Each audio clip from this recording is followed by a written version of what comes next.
everyone, kembali lagi di Project D. Sekedar informasi buat kalian yang baru bergabung dengan Project D, bahwa Project D menyajikan kisah-kisah nyata yang bersumber langsung dari netizen yang menguploadkan ceritanya di sosial media. Dan ada pula netizen yang langsung kami undang sebagai narasumber yang menceritakan langsung pengalaman mistisnya melalui channel kami. Buat kalian yang penasaran dengan hal tersebut, bisa mencari video-video dari Project D dengan kata Project D eksklusif. Jadi kami tuangkan cerita-cerita dari narasumber tersebut dalam eksklusif series. Oke, kali ini saya akan membawakan cerita dari salah satu netizen yang diupload ceritanya melalui sosial media. Dan pengirim ceritanya berasal dari akun yang bernama Husadas_. Jadi buat kalian yang penasaran tentang keaslian ceritanya, bisa langsung di DM si Bang Husadas. Oke, sebelum mulai, sekedar mengingatkan buat kalian yang masih pakai kuota temennya, atau yang pakai hotspot temennya, atau hotspot ibunya, atau hotspot keluarganya, ubahlah settingan YouTube kalian menjadi 144 pixel agar irit kuota. Karena konten ini hanya mengandalkan suara, tidak perlu kualitas gambar yang sangat wah. Jadi atur saja lebih baik ke 144 pixel. Oke, jangan berlama-lama, kita langsung saja masuk ke ceritanya. Saya juga penasaran dengan si rombongan bapak-bapak yang ada di Gunung Butak. Jadi kita langsung saja masuk ke ceritanya. Oke, bismillahirrahmanirrahim. Min, mau cerita sedikit nih tentang pengalaman mistis gue naik ke Gunung Butak. Kami mendaki 10 orang dan kami mulai pendakian kami pada jam 10 malam. Dan by the way, ini banyak pendaki pemulanya loh. Kami mulai perjalanan dari check-in menuju pos 1. Karena kami suka musik, akhirnya kami putarlah MP3 dengan menyetel beberapa musik. Tak berselang beberapa lama, kejadian janggal pun dimulai. Padahal belum nyampe pos 1. Kami mendengar seperti suara seperti pedagang bakso. Suara tersebut mengikuti kami hingga sampai di pos 1. Setelah sampai pos 1, suara yang mengikuti tersebut akhirnya hilang. Dan kami pun mulai tenang kembali.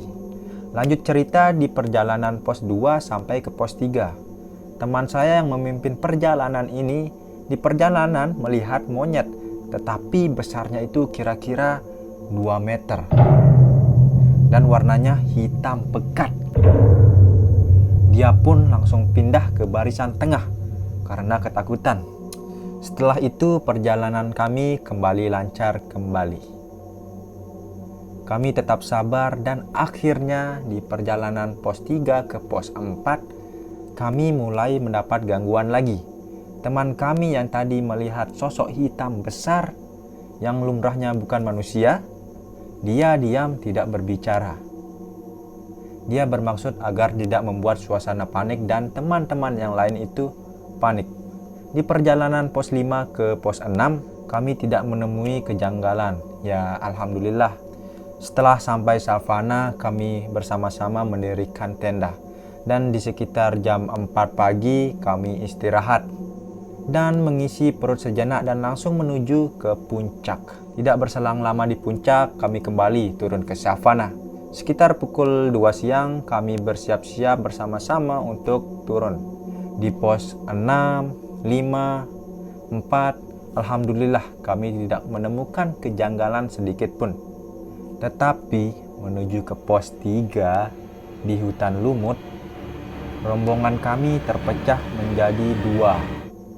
3 orang dan 7 orang.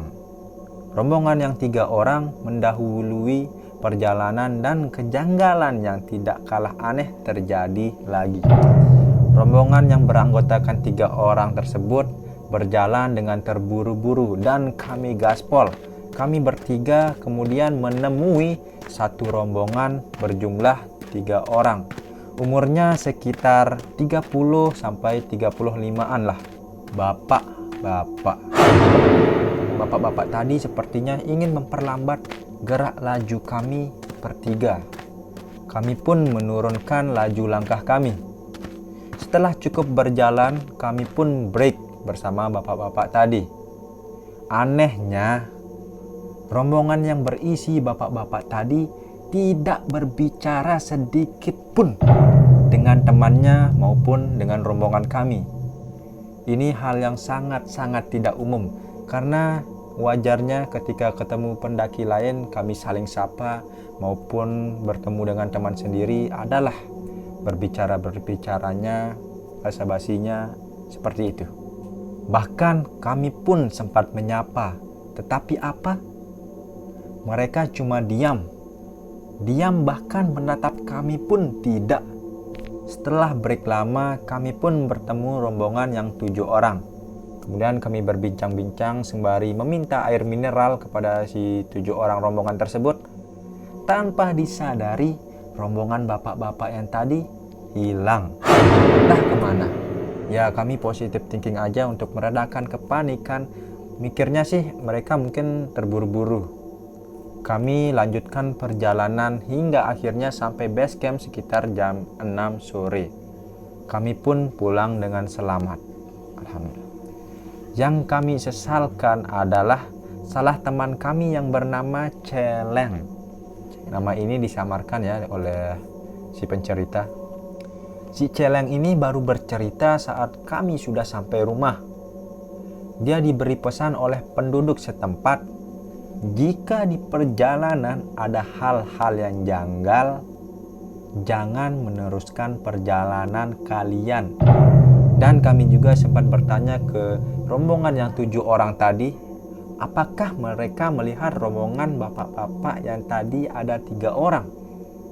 Tapi tak ada satupun dari mereka yang mengatakan melihat rombongan si bapak-bapak yang tadi berjumlah 3 orang. Kita pun semua merinding semerinding-merindingnya. Sekian, itu dia cerita dari kami.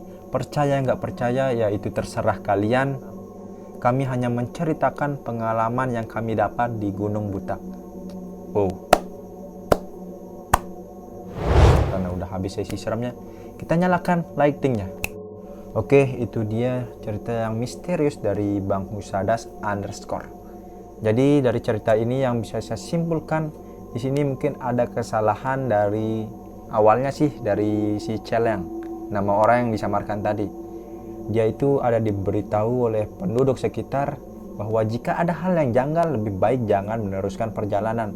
Tapi sepertinya si Celeng tidak memberitahukan kepada teman-teman yang lain. Entah dia tidak memberitahukan atau mungkin dia lupa ya. Jadi ya gak berburuk sangka juga sih ke Bang Celeng. Dan ini bisa menjadi bayang-bayangan kalian buat para calon pendaki Gunung Butak. Lebih baik jangan melanjutkan perjalanan jika ada hal-hal yang janggal di saat di tengah-tengah perjalanan kalian. Lebih baik balik. Dan pelajaran lainnya, kalau bisa kalian dengan kelompok itu naik bareng, turun juga bareng, itu janganlah sampai terpecah belah gitu. Maupun itu banyak di depan maupun banyakan yang di belakang, lebih baik menurut saya sih jangan. Karena apa ya? Ya mempertimbangkan safety-nya sih, dari safety yang nyata maupun safety yang ke alam gaib.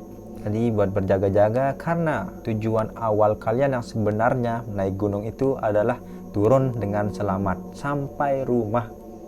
Oh ya, buat yang nanyakan si Dandi kemana, kali ini saya membacakan ceritanya sekali lagi sendirian karena si Dandi sedang ada urusan yang lebih penting. Lagi pula ini weekday bukan weekend, dia itu free-nya di weekend. Jadi begitulah si Dandi, manusia yang paling sibuk sedunia. Oke, sekian itu dia untuk episode kali ini, ceritanya yang cukup mengerikan, lumayan lah. Jangan lupa saksikan cerita-cerita kami di episode-episode berikutnya. Buat kalian yang mau subscribe, mau like, mau komen, terserah kalian, saya nggak ada maksa. Tapi saya hanya mengingatkan, jangan lupa sholat, oke? See you on the next video. Assalamualaikum warahmatullahi wabarakatuh.